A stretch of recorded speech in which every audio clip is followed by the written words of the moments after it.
क्या कर रही हो मिशा? कैसे रो रही थी? अच्छा, आप उसको पारा कर देती तो वो नहीं रोती। ये देखो दोनों सिस्टर्स।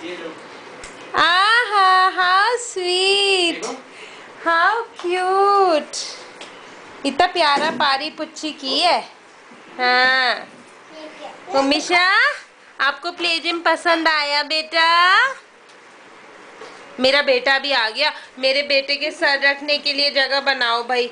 हाँ, अक्कू भैया ने खाना खा लिया। अब ये मुझे लाते मारना शुरू कर देगी। हैं? जब मैं यहाँ पे सर बहुत शैतानी है। कौन सा गाना है ये? चलो अब अक्कू खाना खाएगी। नहीं, क्यों?